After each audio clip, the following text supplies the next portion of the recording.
करीब करीब सारे वर्ब हिंदी में होंगे।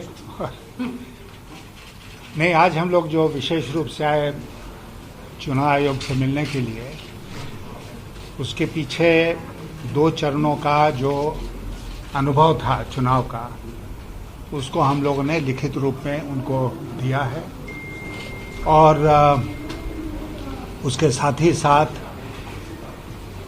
जहाँ जहाँ जो त्रुटियां रह गई उसका विशेष रूप से और स्पेसिफिक रूप से उल्लेख किया है कि कहाँ क्या त्रुटि रह गई। और खास तौर पर ईवीएम को लेकर जो त्रुटियां हमारे ध्यान में आई हैं उसको उनके ध्यान में हम लोगों ने लाया। उसके अलावा जो हिंसा हुई है, जो वायलेंस हुआ है कई स्थानों पर, विशेष करके भारतीय जनता पार्टी के द्वारा, उसको हम लोगों ने चुनाव आयोग के ध्यान में लाया है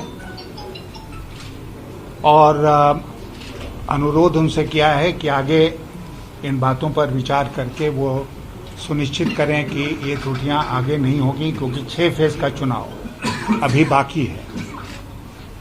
लेकिन मैं कहना चाहूँगा कि इन सारी दिक्कतों के बावजूद और भारतीय जनता पार्टी के जितने हथकंडे हैं जो उन्होंने अपनाए हैं 2 चरणों में, उसके बावजूद नंबर 1, ममता बनर्जी भारी मतों से नंदीग्राम से चुनाव जीत रही हैं और नंबर 2, इन 2 चरणों में हमको पूरा विश्वास है कि हमको तृणमूल कांग्रेस को बहुमत इन 2 चरणों में भी मिलेगा।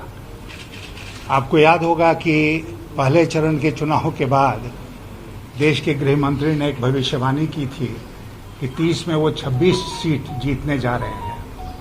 तो मैंने ट्वीट करके कहा था कि मैं बहुत उनका आभारी हूं कि 26 का दावा उन्होंने किया, वो 32 या 35 का भी दावा कर सकते थे। फिर मैंने कहा कि मैं बहुत ईगरली अवेट करूंगा कि ये जो सेकेंड फेज की 30 सीटें हैं उसमें गृह मंत्री महोदय का क्या निष्कर्ष आता है। लेकिन मैंने देखा अभी तक नहीं आया है, शायद आप लोगों के पास आया हो तो मुझे बताइएगा। क्यों नहीं किया होम मिनिस्टर ने इस बार दावा, क्यों नहीं किया? यह भी एक प्रश्न है, उन्हीं से पूछना चाहिए। लेकिन जो गंभीर बात है वो गंभीर बात यह है कि सेंट्रल फोर्सेस का डेपुटेशन होता है चुनाव में, होना भी चाहिए। लेकिन एक उम्मीदवार के नाते कभी कभी हमने महसूस किया है अपने चुनाव में कि सेंट्रल फोर्सेस की भूमिका निष्पक्ष नहीं होती है। और इस बार जब केंद्र में सत्ता में ऐसे लोग बैठे हैं जिनके लिए कोई भी चीज नावाजिब नहीं है, हर चीज वाजिब है, वो किसी हद तक गिर सकते हैं चुनाव जीतने के लिए। तो इसलिए गृह मंत्री देश के स्वयं अगर सेंट्रल फोर्सेस को हिदायत देते हैं कि आपको भारतीय जनता पार्टी के वोटरों को ले जाना है, तृणमूल के वोटरों को रोक देना है, और आप जानते हैं ये सब पुराने हथकंडे हैं चुनाव के कि जो लोग एक दूसरे पक्ष को वोट देना चाहते हैं उनको रोक दो, डरा दो, भगा दो और अपने पक्ष के लोगों को ही सहूलियत दो कि वो पोलिंग बूथ पर आएं और वोट करें। ये सब हथकंडे भारतीय जनता पार्टी और भारत सरकार ने अपनाया है इस चुनाव में। चुनाव आयोग का ये कर्तव्य बनता है कि वो देखें कि चुनाव निष्पक्ष और फेयर हो, और यही रिक्वेस्ट करने के लिए हम लोग आज चुनाव आयोग से मिलने आए थे।